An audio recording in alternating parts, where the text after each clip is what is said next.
Petugas lapas kelas 2B Tulungagung menggagalkan upaya penyelundupan sabu-sabu sebesar 21 kg. Maksud kami 21 gram. WRS 21 tahun alias Windy warga desa Dorampel, Kecamatan Sumber Gempol kedapatan membawa narkotika tersebut disembunyikan dalam sikat cucian pada Kamis 25 Mei 2023 sekira pukul 1:40 siang hari waktu Indonesia Barat. Windy datang ke Lapas Tulungagung sambil membawa sejumlah barang titipan untuk warga binaan kasus sabu-sabu dengan inisial YA 22 tahun, warga Dusun Besinan, Desa atau Kecamatan Ngantru. Informasi lebih lengkapnya akan dilaporkan rekan David Yohanes, wartawan Tribun Mataraman.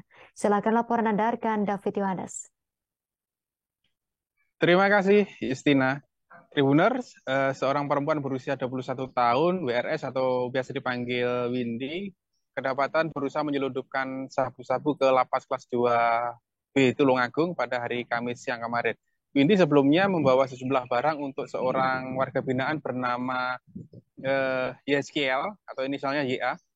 Dan awalnya petugas tidak merasa curiga dengan barang bawaannya karena yang dibawa itu kebutuhan seharian seperti sabun mandi dan sabun cuci.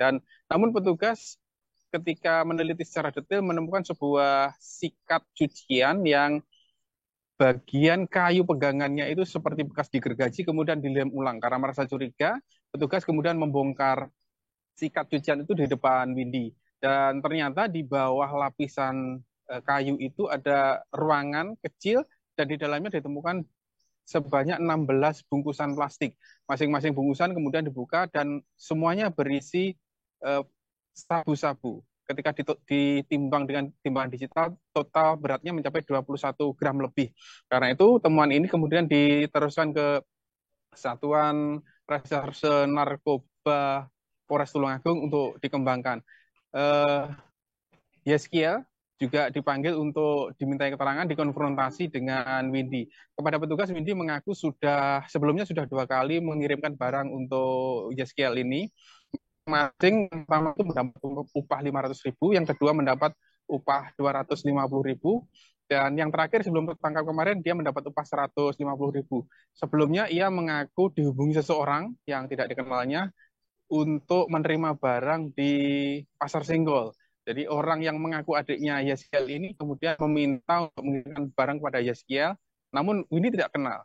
Dan untuk ketiga kalinya inilah Windy kemudian ditangkap dan ketahuan karena membawa narkoba jenis sabu-sabu. Ini bukan kejadian pertama penyelundupan di Lapas kelas 2B Tulungagung. 1 bulan yang lalu ada modus penyelundupan dengan menggunakan kemasan pasta gigi. Pelaku memasukkan bungkusan sabu-sabu ke dalam tabung pasta gigi, kemudian dikirim untuk seorang warga binaan, dan totalnya saat itu ada 11 gram. Dan pernah juga upaya penyelundupan sabu-sabu dilakukan dengan sarana kerupuk pasir, namun semua bisa digagalkan karena kejelian petugas Lapas kelas 2B Tulungagung.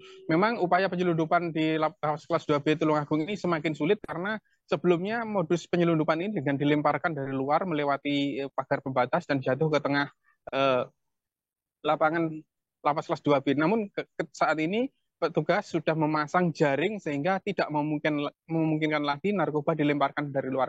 Karena itu upaya penyelundupan akan semakin beragam, dan ini yang perlu diupdate dari kemampuan petugas lapas, karena untuk lapas kelas 2 itu tidak mempunyai mesin X-ray dan juga tidak ada anjing pelacak yang bisa mendeteksi narkoba. Demikian yang bisa saya laporkan dari Kabupaten Tulungagung, Jawa Timur. Baik, terima kasih atas laporan Anda rekan David Yohanes, wartawan Tribun Mataraman. Selamat bertugas kembali. Terima kasih sudah nonton. Jangan lupa like, subscribe, dan share ya.